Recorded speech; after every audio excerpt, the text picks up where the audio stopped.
मित्रांनो, आपल्या आजच्या कथेमध्ये तुम्हाला कळेल की मुलगा कसा आपल्या आईला शहराच्या बाहेर एका मंदिरात सोडून गेला आणि तिथून निघून गेला. त्यांचे पती गेल्या वर्षी गंभीर आजाराने मरण पावले होते. कौशल्या गावात एकटीच राहत होती. त्यांचा मुलगा आणि सून गावी येत असत. त्या दिवशी कौशल्याजींचं मन खूप आनंदी होतं, कारण 1 वर्षानंतर त्यांचा मुलगा आणि सून त्यांना भेटायला येणार होते. हा दिवस त्यांच्यासाठी खूप मोठा होता, कारण दिनकररावांच्या मृत्यूनंतर ही पहिलीच वेळ होती. ते दोघेही इतक्या दिवसांनी गावात आले. एवढ्या दिवसांनी आपल्या मुलाला आणि सुनेला भेटणे हे कौशल्याजींसाठी एखाद्या उत्सवापेक्षा कमी नव्हते. त्यांना प्रिया नावाची एक मुलगी देखील होती. तिच्याही स्वतःच्या जबाबदाऱ्या होत्या. तरीही प्रिया महिन्यातून एकदा वेळ काढून तिच्या आईला भेटायला यायची. परंतु कौशल्याजींनी तिला नेहमी त्यांच्याबद्दल जास्त विचार न करण्याचा सल्ला दिला होता. तुझा संसार सांभाळ, असे ते तिला सांगत असत. प्रिया म्हणाली, लग्नानंतर मुलीची पहिली जबाबदारी तिच्या सासरची असते, पण मी तुला माझ्या भावाकडे सोडू शकत नाही. वडिलांच्या मृत्यूनंतर त्यांनी तुला असे एकटे सोडून दिले. सर्व नातेवाईकही म्हणायचे की तो किती नालायक मुलगा आहे. एकुलता एक मुलगा असूनही तो इतका समजूतदार नव्हता की तो आपल्या आईला विचारायला येईल. पण कौशल्याजी आपल्या मुलाचा आणि सुनेचा चेहरा पाहून सर्व विसरून जायच्या. विलास आणि त्याची बायको घरातून बाहेर पडले तेव्हा गावकरी त्यांना म्हणाले की तुम्ही किती स्वार्थी आहात. तुमच्याशिवाय तुमच्या आईला कोणीही नाही. तुम्ही शहरात आनंदाने राहतात आणि तुमची आई इथे एकटी आहे. विलास गावात कुठेही गेला तरी त्याला सगळीकडे टोमणे ऐकावे लागले आणि खरे सांगायचे तर कोणीही काही चुकीचे बोलत नव्हते. पण सत्य इतके कटू होते की विलासला ते सहन होत नव्हते. खरं तर विलासला त्याच्या आईच्या नावावर कर्ज घ्यायचं होतं, म्हणून तो फक्त आपल्या स्वार्थासाठी त्याच्या आईकडे आला होता. तेव्हा त्याला राग आणि तिरस्कार वाटत होता. त्याने एक प्लॅन बनवला आणि घरी गेल्यावर आपल्या बायकोला सांगितले की आपण आज संध्याकाळीच गावाला निघू. तू सामान बांधून घे. मग विलास त्याच्या आईच्या खोलीत गेला आणि म्हणाला, आई, तू पण आमच्यासोबत शहरात ये. इथे गावात एकटीच नको राहू. हे ऐकून कौशल्याजी खूप खुश झाल्या. त्यांच्या आनंदाला पारावार उरला नाही. सुनेने तिचे कपडे पॅक करायला सुरुवात केली. संध्याकाळी कौशल्याजींनी मुलगा आणि सून यांच्यासोबत जाताना त्यांच्या शेजारच्यांचा निरोप घेतला. ती त्यांना म्हणाली की बघा, मी तुम्हाला सांगितले होते की माझा मुलगा विलास तसा नाही. तो मला घ्यायला नक्की येईल. आणि बघा, आज मी माझ्या मुलासोबत जाणार आहे. आता मला काही त्रास होणार नाही आणि माझी मुलगी नेहमी माझी काळजी करत असते. ती आता तिच्या घरी आरामात राहू शकेल. ठीक आहे, मी आता निघते. असे म्हणत कौशल्याजी आपला मुलगा आणि सून यांच्यासोबत निघाले.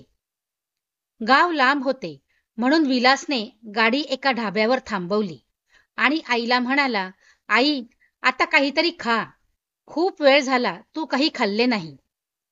आपल्या मुलाचे आपल्याकडे असलेले लक्ष पाहून कौशल्याजींचं मन भरून आलं आणि त्या म्हणाल्या, नाही बेटा, मी फक्त तुझ्यासोबतच खाणार आहे.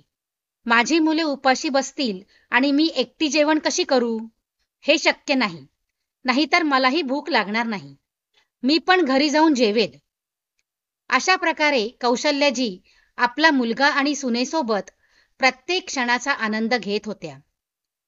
कौशल्याजींना ढाब्यावर जेवायला गाडीतून खाली उतरवण्याचा विलासने अनेक वेळा प्रयत्न केला, पण त्यांच्या मुलाच्या प्रेमापोटी त्या कुठेही गेल्या नाहीत.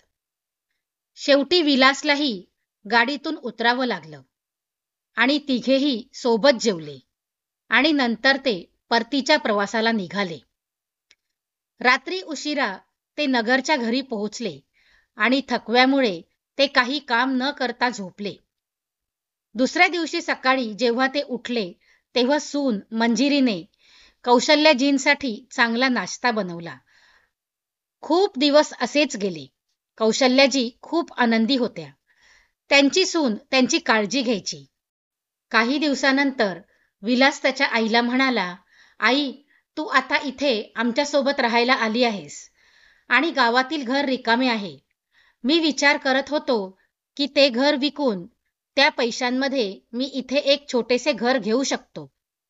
मी एक मोठा व्यवसाय सुरू करेन. त्यामुळे तूही आमच्यासोबत इथे आरामात राहशील आणि मलाही काही काम मिळेल. विलासने वारंवार आग्रह केल्यावर शेवटी त्यांनी विचार केला. आता मला माझ्या मुलगा आणि सुनेसोबत राहायचे आहे. मग गावातील घराचे काय करायचे? हीच विचारसरणी कदाचित त्यांच्या आयुष्यातील सर्वात मोठी चूक होती. संपत्ती त्याच्या नावावर केल्यावर विलास म्हणाला, आई, चल मी तुला मंदिरात घेऊन जातो. ते खूप चांगले मंदिर आहे आणि आज सोमवार आहे. शंकरजींचं दर्शन घेऊ. हे ऐकून कौशल्याजी खुश झाल्या. पण विलासच्या मनात अजून काही वेगळाच प्लॅन चालू होता, जो कौशल्याजी समजू शकल्या नाहीत. आई, तू दर्शन कर. मी काही काम संपवून परत येतो.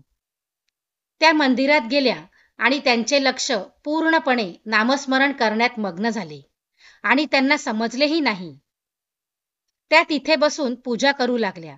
नंतर 3 तास झाले, पण विलास त्यांना घ्यायला आला नाही. दुपार झाली होती. कौशल्याजींना भूक लागली होती, म्हणून त्या मंदिरातून बाहेर पडल्या आणि विलासची वाट पाहू लागल्या. बराच वेळ त्या मंदिराजवळ थांबल्या, पण विलास कुठेच दिसला नव्हता. तेव्हा कौशल्याजींना खूप काळजी वाटली. पण त्या काय करणार होत्या? त्यांना ना आपल्या घराचा पत्ता आठवत होता, ना आपल्या मुलाचा किंवा सुनेचा फोन नंबर आठवत होता. हे शहर अनोळखी, माणसं अनोळखी, आणि त्या कुठेतरी गेल्या आणि विलास त्यांना घ्यायला आला तर त्यांना तिथं न पाहून तो अस्वस्थ होईल, ही काळजी त्यांना वाटत होती. कौशल्याजी मंदिराच्या पायरीवर विचार करत बसल्या. त्यांनी सकाळपासून काहीही खाल्लेले नव्हते आणि त्या आधीच अशक्त झाल्या होत्या. त्या भूक आणि अशक्तपणामुळे रस्त्यावर अचानक बेशुद्ध पडल्या. त्याच वेळी एक कार आली आणि त्या कारमधून एक तरुण बाहेर आला आणि घाबरून म्हणाला, अहो काकू, तुम्हाला काही लागलं तर नाही ना? पण कौशल्याजी बेशुद्ध पडल्या होत्या. आजूबाजूच्या लोकांनी त्यांच्या चेहऱ्यावर पाणी शिंपडले, त्यामुळे त्यांचे डोळे उघडले. त्या खूप घाबरल्या होत्या. शुद्धीवर येताच विलास, विलास ओरडू लागल्या. त्यांना त्यांच्या मुलाच्या घराचा पत्ता आठवत नव्हता, पण शहराचे नाव त्यांना माहीत होते. त्यांची नजर त्या तरुणावर पडली. तेव्हा तो सुद्धा खूप अस्वस्थ दिसत होता. कौशल्याजी शुद्धीवर येताच तो म्हणाला, काकू, तुम्ही माझ्या गाडीसमोर बेशुद्ध पडल्या होत्या. कौशल्याजी शुद्धीवर आल्या आणि म्हणाल्या, हो बेटा, मी बेशुद्ध झाले होते. यात तुझा काही दोष नाही. हे ऐकून तो तरुण शांत झाला आणि बाकीचेही तिथून निघून गेले. काकू, कदाचित तुम्हाला अशक्तपणामुळे चक्कर आली असेल. तुमची इच्छा असेल तर मी तुम्हाला तुमच्या घरी सोडू का? कौशल्याजींना माहीत होतं की त्यांचा मुलगा कोणत्या शहरात राहतो, पण याशिवाय त्यांना जास्त माहिती नव्हती. त्या त्याला म्हणाल्या, बेटा, मी सकाळी माझ्या मुलासोबत मंदिरात आली, पण तो अजून परतला नाही. सहानुभूती दाखवत तो म्हणाला, काकू, तुम्ही मला त्याचा पत्ता सांगा. मी तुम्हाला तिथे सोडतो. त्यावर कौशल्याजी म्हणाल्या, तू माझ्याबरोबर इथे किती वेळ थांबशील? मला काहीच आठवत नाही. तो मुलगा हसला आणि म्हणाला, काही हरकत नाही, पण तुम्ही इथे किती वेळ थांबणार? तुम्ही माझ्यासोबत चला. आधी आपण शहरात पोहोचू, मग घर कसे शोधायचे ते बघू. माझा भाऊ पोलीस आहे, काळजी करू नका. त्या तरुणाचे म्हणणे ऐकून कौशल्याजींना थोडा दिलासा मिळाला आणि त्या त्याच्यासोबत जायला तयार झाल्या. कौशल्याजींनी सांगितले की त्यांचा मुलगा एका मोठ्या कंपनीत काम करतो आणि नगरसारख्या मोठ्या शहरात राहतो. तो मुलगा म्हणाला, मी देखील या शहरातलाच आहे आणि माझ्या कुटुंबासोबत इथे राहतो. जेव्हा ते शहराच्या हद्दीत पोहोचले तेव्हा तो मुलगा आता काय करायचं या विचाराने थोडा चिंतित झाला. त्याने आपल्या भावाला फोन करून बोलावून घेतले आणि संपूर्ण परिस्थिती समजावून सांगितली की कसं विलासने त्यांना सकाळी मंदिरात नेण्याचा हट्ट केला, म्हणजे तो त्यांना त्या मंदिरात सोडून गेला आणि आता संध्याकाळ झाली होती. तो मुलगा कौशल्यजींना म्हणाला की काहीतरी खाऊन घ्या, पण त्या म्हणाल्या, नाही बेटा, मला जेवण जाणार नाही. एकदा का माझा मुलगा भेटला की मग मी आरामात बसून जेवेन. तुम्ही दोघे खाऊन घ्या. त्यावर मनोज हसत म्हणाला, काकू, तुमचा मुलगा कुठेही असला तरी आम्ही त्याला शोधून काढू. काळजी करू नका. आपण जेवूया.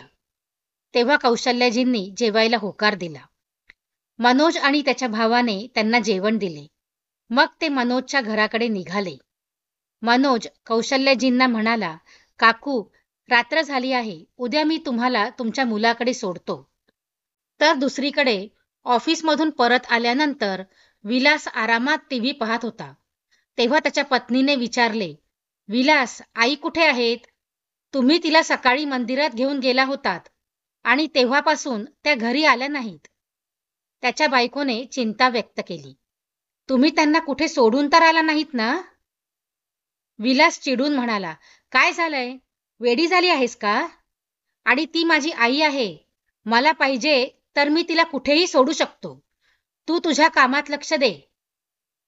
त्याची बायको शांत स्वरात म्हणाली, हो, मला समजले, पण कदाचित तू विसरला आहेस की ती तुझी आई आहे, जिला तू आज अज्ञात स्थळी सोडून आला आहेस. आपल्या कर्माची फळे याच जन्मात मिळतात हे विसरू नकोस, की तू जे पेरशील तेच उगवते. वेळ निघून गेल्यावर पश्चाताप करण्यात काही अर्थ नाही. असे सांगून ती तिच्या खोलीत गेली. तिचं बोलणं त्याला खूप लागलं. त्याने केलेल्या कृत्याबद्दल त्याला पश्चाताप झाला आणि तो आपल्या आईला शोधायला बाहेर पडला. दरम्यान मनोजने कौशल्यजींकडून घराचे वातावरण जाणून घेण्याचा प्रयत्न केला. त्यांनी सांगितले की त्यांचा मुलगा एका मोठ्या इमारतीत राहतो, ज्याच्या समोर सरदार वल्लभभाई पटेल भवन आहे आणि त्यांच्या घराच्या मागे एक हॉस्पिटल आहे, ज्याचं नाव सिटी केअर हॉस्पिटल आहे. मनोजने इंटरनेटवर शहरातील मोठे मोठे इमारतींचे फोटो पाहिले आणि सिटी केअर हॉस्पिटलचे फोटो शोधले. मनोजने हॉस्पिटलचं चित्र दाखवलं आणि त्यांनी ओळखलं, हो, इथेच माझ्या मुलाचं घर आहे. मनोजने इमारतीचा फोटो दाखवून खात्री केली आणि सिक्युरिटी गार्डला फोन करून विलासचा फ्लॅट नंबर शोधून काढला. तेव्हा कौशल्यजींच्या सुनेने दार उघडले आणि सासूला मिठी मारली आणि रडायला लागली. आई, तुम्ही ठीक आहात ना? मग मनोज म्हणाला, हे नाटक बंद कर. मला सांग, तुझा नवरा कुठे आहे? कौशल्यजींनी मनोजकडे पाहिलं आणि विचारलं, बेटा, काय बोलतोय? मनोज म्हणाला, काकू, मी बरोबर बोलतो आहे. तुमच्या सुनेला विचारा. तिच्या सांगण्यावरून तुमच्या मुलाने तुम्हाला तिथं सोडलं असेल. कौशल्यजींची सून गप्प राहिली, कारण तिला कळलं होतं की तिच्या नवऱ्याची चूक आहे. इकडे विलास वेड्यासारखा आपल्या आईला शोधत होता.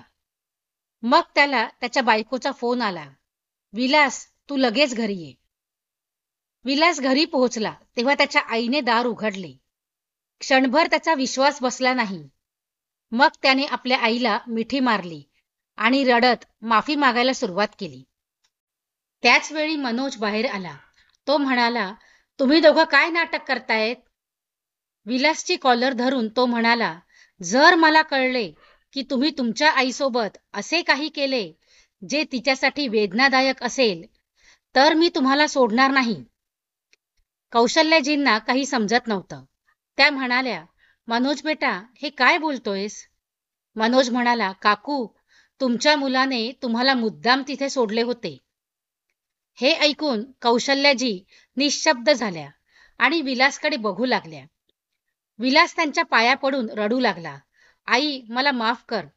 माझ्याकडून खूप मोठी चूक झाली. मी माझ्या स्वार्थापोटी आंधळा झालो होतो.